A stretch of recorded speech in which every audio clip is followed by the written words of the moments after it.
शादी को हमेशा से ही पवित्र बंधन माना जाता रहा है। ये बात अलग है कि आज शादियों का रंग ढंग बिल्कुल बदल गया है। मतलब आज के ज़माने में इसे पवित्र बंधन मानने में थोड़ी हिचक तो होती है। इस दौर में शादियों का जो हाल है वो किसी से छिपा नहीं है। छोटी छोटी बातों पर शादियां टूट रही हैं। लुटेरी दुल्हनें असली शादियां करके लोगों को लूट रही हैं। लुटेरे दुल्हे भी हैं जो लूटने के इरादे से किसी महिला से शादी करते हैं और फिर उसका पूरा पैसा लूटकर फरार हो जाते हैं। ये तो थी ट्रेडिशनल शादियों की बात। सेम सेक्स में शादी की बात करें तो उलझन और भी बढ़ जाती है। पहली बात तो ये है कि हमारे देश में इसे कानून की इजाज़त नहीं है। कुछ साल पहले तक हमारे देश में समलैंगिक संबंधों को ही अवैध माना जाता था। इस पर केवल समाज का ही नहीं बल्कि कानून का भी सख्त पहरा था, क्योंकि ऐसे संबंधों को कुदरत के खिलाफ माना जाता था। लेकिन सितंबर 2018 में सुप्रीम कोर्ट ने सेक्शन 377 को रद्द कर दिया। मतलब 2018 के बाद समलैंगिक संबंधों को मान्यता मिल चुकी है, यानी उसके बाद ऐसे संबंधों को अपराध नहीं माना जाता। समलैंगिक संबंधों को क्राइम की कैटेगरी से अलग कर दिया गया है, इसलिए अब इसे फिल्मों सीरीज में धड़ल्ले से दिखाया जाता है। केवल इसी विषय पर कई फिल्में भी बन चुकी हैं, जैसे बधाई दो, एक लड़की को देखा तो ऐसा लगा, शुभ मंगल, ज़्यादा सावधान, चंडीगढ़ करे आशिकी वगैरह। ये फिल्में तब आई जब भारत में समलैंगिक संबंधों को कानूनी मान्यता मिल चुकी थी, इसलिए इनका कोई विरोध नहीं कर पाया। लेकिन 1996 में फिल्म डायरेक्टर दीपा मेहता की एक फिल्म आई थी फायर। उस फिल्म में शबाना आजमी और नंदिता दास मेन कैरेक्टर थी।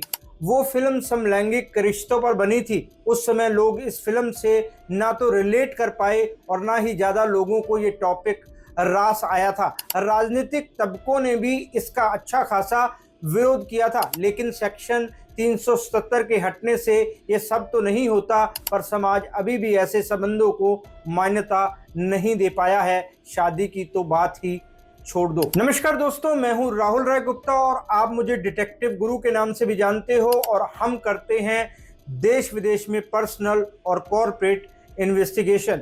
आज हम बात करने वाले हैं हमारे समाज में, हमारे देश में सेम सेक्स मैरिज को लेकर समाज और कानून क्या कहता है। डिटेक्टिव होने के नाते मैं इन्वेस्टिगेटिव नजरिए से इस पर बात करूंगा। चलिए शुरू करते हैं।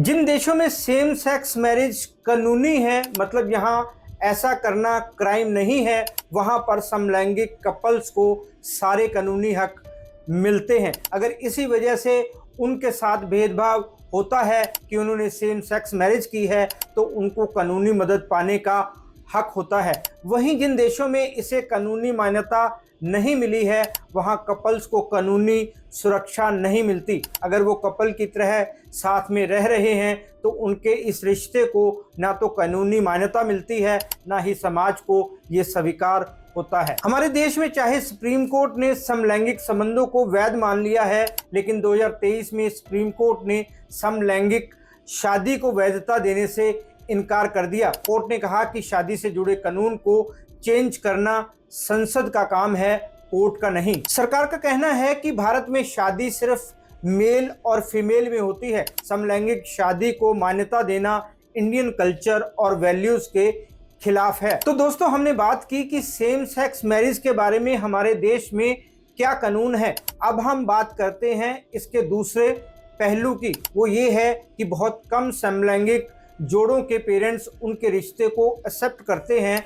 अब मैं आपको बताता हूं कि इसके क्या नुकसान होते हैं। ऐसे मामलों में पेरेंट्स उनको किसी और से शादी करने के लिए फोर्स करते हैं। कई बार पेरेंट्स की जिद के आगे लोग शादी कर भी लेते हैं, लेकिन उसके बाद सच्चाई तो सामने आ ही जाती है, जिससे उनकी शादी का बचना लगभग इम्पॉसिबल होता है।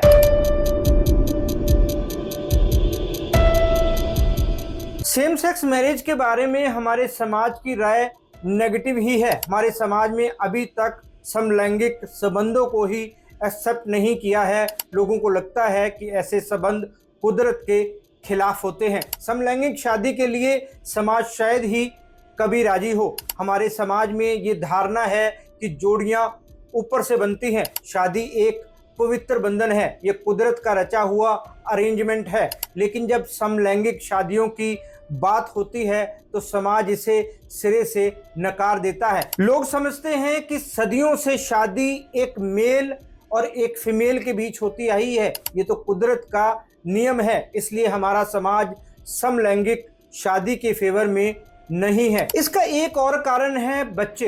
दो लोगों की शादी होती है, बच्चे होते हैं तो उनका वंश आगे बढ़ता है। समाज का मानना है कि सेम सेक्स मैरिज में बच्चे तो होंगे नहीं, फिर ऐसी शादी का क्या मतलब है।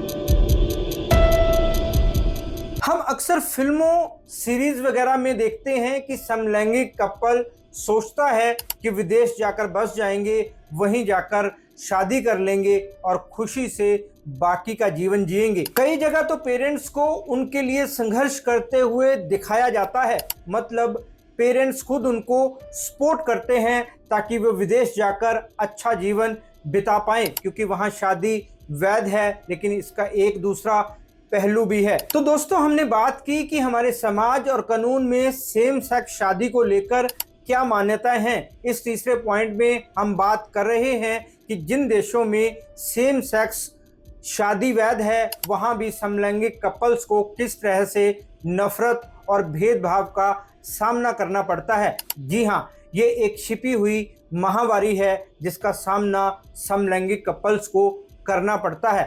उनको धमकियां मिलती हैं, नफरत सहनी पड़ती है, उनके साथ हिंसा और भेदभाव किया जाता है। कई यूरोपियन देशों और पश्चिमी देशों में सेम सेक्स मैरिज को कानूनी मान्यता मिली हुई है, लेकिन समाज की सोच को बदलना बहुत मुश्किल है। वहां पर सभी लोग तो ऐसी शादियों का विरोध नहीं करते, लेकिन सभी लोग समलैंगिक शादियों को एक्सेप्ट भी नहीं करते। इससे साफ होता है कि केवल कानून बनने से कुछ नहीं होता। जब तक लोगों के माइंड सेट नहीं बदलते, तब तक सिचुएशन नहीं बदलेगी।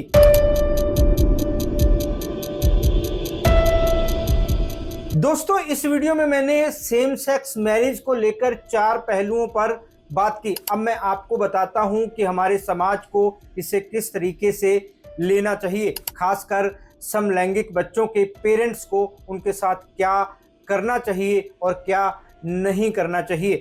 सबसे पहली बात तो ये है कि समलैंगिक होना कोई मेंटल या फिजिकल बीमारी नहीं है। जैसा कि मैंने पहले भी बताया, समलैंगिक युवाओं के पेरेंट्स अक्सर उनको किसी और से शादी के लिए फोर्स करते रहते हैं। कई बार वो प्रेशर में आकर शादी कर भी लेते हैं, लेकिन कभी खुश नहीं रह पाते, क्योंकि वो अपने पार्टनर को फिजिकली सेटिस्फाइड नहीं कर पाते हैं, ना ही मेंटली उससे कनेक्शन बना पाते हैं। डिटेक्टिव होने के नाते मैंने ऐसी कई शादियों को फेल होते देखा है। मेरे पास ऐसे कई केस आते हैं। अब वक्त आ गया है कि अब सब मिलकर इस बारे में सोचें, अपने माइंडसेट को ठीक करें। देश के अच्छे नागरिक होने के नाते हमें अपने कानूनों का सम्मान करना चाहिए। चाहे समलैंगिक शादी वैध नहीं है, लेकिन ऐसे संबंध तो कानूनी हैं, फिर उन पर हम रोक कैसे लगा सकते हैं। तो दोस्तों, ये थी सेम सेक्स मैरिज से जुड़ी कुछ बातें। इस टॉपिक पर आप कोई सवाल पूछना चाहते हैं तो मुझे कमेंट करके पूछ सकते हैं। मैं जल्द से जल्द जवाब देने की कोशिश करूंगा।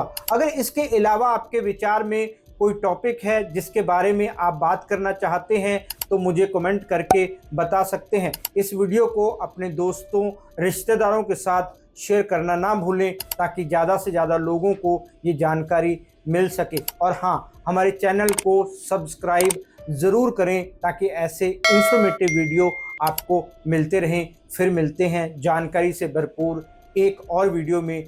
तब तक अपना और अपनों का ख्याल रखिए। खुश रहें, मस्त रहें। जय हिंद। डिटेक्टिव गुरु